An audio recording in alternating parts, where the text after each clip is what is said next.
Hello दोस्तों, भारत की उड़ान नाम से हमारी इस खास सीरीज में आपका स्वागत है। पीएम मोदी की अगुवाई वाली नई सरकार के 100 दिन पूरे होने वाले हैं। इस मौके पर हम इस सीरीज के जरिए भारत की ग्रोथ से जुड़े तमाम बिंदुओं पर बात कर रहे हैं। आज का हमारा वीडियो है एग्रीकल्चर सेक्टर पर। मोदी सरकार ने पिछले 10 सालों में एग्रीकल्चर सेक्टर में बदलाव लाने और उसे आधुनिक बनाने के लिए कई अहम कदम उठाए हैं। इन सुधारों का हमारे किसान भाई बहनों की ज़िंदगी और उनकी खेती बाड़ी पर कितना असर पड़ा है, आज के इस वीडियो में हम इसी बारे में बात करेंगे। साथ ही जानेंगे कि मोदी सरकार ने एग्रीकल्चर सेक्टर को सुधारने और किसानों की आमदनी बढ़ाने के लिए कौन कौन से महत्वपूर्ण योजनाएं और नीतियों को लागू किया है। तो चलिए शुरू करते हैं। नमस्कार, मैं हूं विक्रांत और आप देख रहे हैं मनी कंट्रोल हिंदी।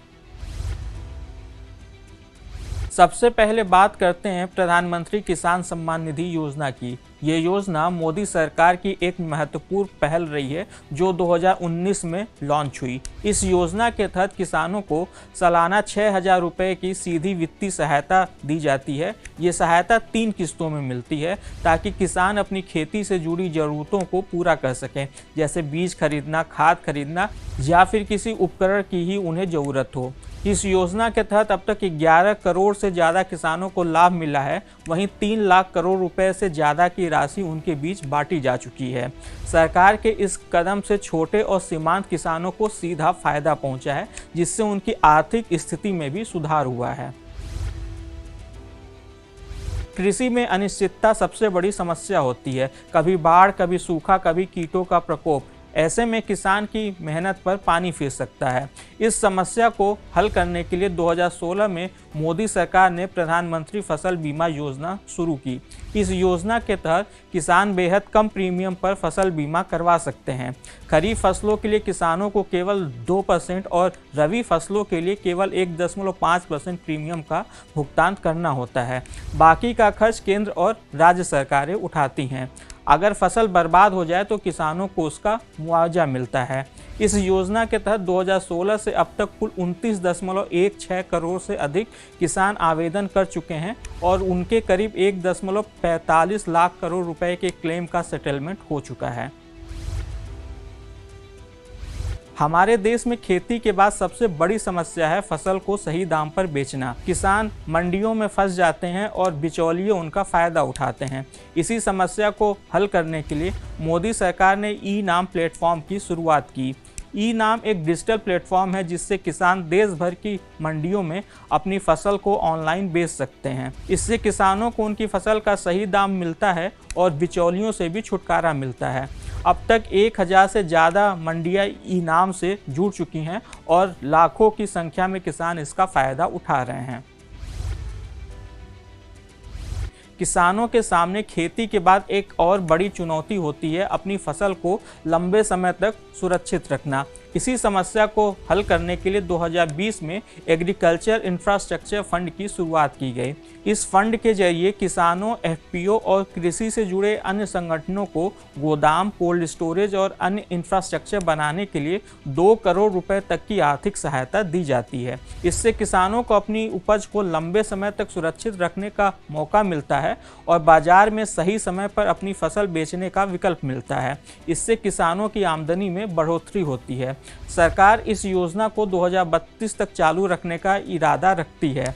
अगस्त महीने तक करीब 47,575 करोड़ रुपए के प्रोजेक्ट इस योजना के तहत मंजूर किए जा चुके थे। खेती में एक और बड़ी समस्या है मिट्टी यानी जमीन की उर्वरता का सही अंदाजा न होना। किसान बिना मिट्टी के जांच के ही खेती करते थे, जिससे उपज में कमी आती थी। इस समस्या को सुलझाने के लिए मोदी सरकार ने 2015 में मृदा स्वास्थ्य कार्ड योजना यानी सॉइल हेल्थ कार्ड स्कीम शुरू की। इस योजना के तहत किसानों को उनके खेत की मिट्टी की जाँच करवाई जाती है और फिर उन्हें एक कार्ड दिया जाता है जिसमें मिट्टी की क्वालिटी और उसमें किस प्रकार के पोषक तत्वों की ज़रूरत है इसकी जानकारी होती है।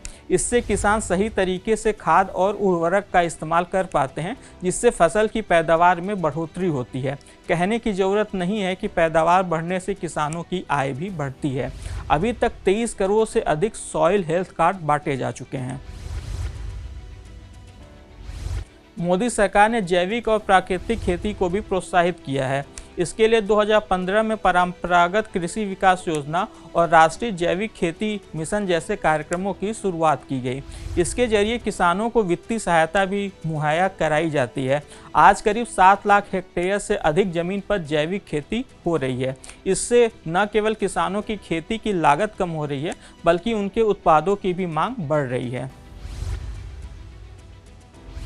किसानों के फसलों और उत्पादों को दूर दराज के इलाकों से मार्केट, बड़े शहरों और एक्सपोर्ट हब तक तेजी से पहुंचाने के लिए मोदी सरकार ने 2020 में कृषि उड़ान योजना की शुरुआत की।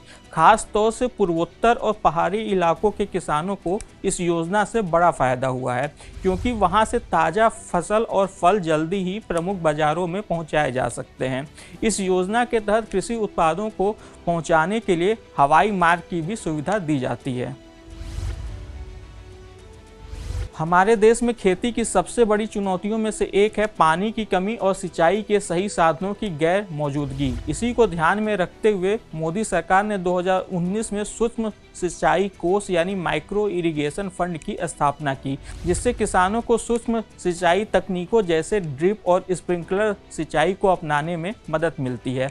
इस फंड को 5,000 करोड़ रुपए आवंटित किए गए हैं। इसका मुख्य उद्देश्य है कि किसान कम पानी में ज़्यादा से ज़्यादा उपज ले सकें और पानी की बर्बादी को रोका जा सके। अब तक इस कोष के जरिए हजारों एकड़ की जमीन को माइक्रो इरिगेशन सिस्टम के तहत लाया जा चुका है। पानी की कम खपत से बिजली और डीजल की भी बचत होती है। किसानों की मेहनत का सही दाम मिलना बेहद जरूरी है। मोदी सरकार ने पिछले 10 सालों में न्यूनतम समर्थन मूल्य में भी कई बार बढ़ोतरी की है। सरकार ने यह सुनिश्चित किया है कि किसानों को उनकी फसल का लागत का कम से कम 1.5 गुना राशि एमएसपी के जरिए मिले, जिससे उन्हें नुकसान नहीं उठाना पड़े। पिछले 10 सालों में तमाम फसलों के एमएसपी में अच्छी खासी बढ़ोतरी की गई है। जैसे धान के एमएसपी में पिछले 10 सालों में 75%, हाइब्रिड ज्वार के एमएसपी में 124%, बाजरा के एमएसपी में 110%, रागी की एमएसपी में 186%, तूर दाल की एमएसपी में 92%, मूंग की एमएसपी में 95%, गेहूं के एमएसपी में 63% और मसूर दाल के एमएसपी में 118% की बढ़ोतरी हुई है। तो ये थे मोदी सरकार के कुछ अहम कदम जो पिछले 10 सालों में कृषि क्षेत्र को मजबूत बनाने के लिए उठाए गए हैं। इन योजनाओं और नीतियों ने न सिर्फ किसानों की आर्थिक स्थिति को बेहतर बनाया है, बल्कि भारतीय कृषि को भी आधुनिक और आत्मनिर्भर बनाने में मदद की है। उम्मीद करते हैं कि आपको यह जानकारी पसंद आई होगी। आप हमें अपनी राय कमेंट बॉक्स में बता सकते हैं। बिजनेस और स्टॉक मार्केट से जुड़ी ऐसी ही खबरों के लिए आप हमारी मनी कंट्रोल हिंदी की वेबसाइट को विजिट कर सकते हैं। इसके अलावा आप हमें यूट्यूब, फेसबुक, इंस्टाग्राम और एक्स यानी कि ट्विटर पर भी फॉलो कर सकते हैं। Thank you.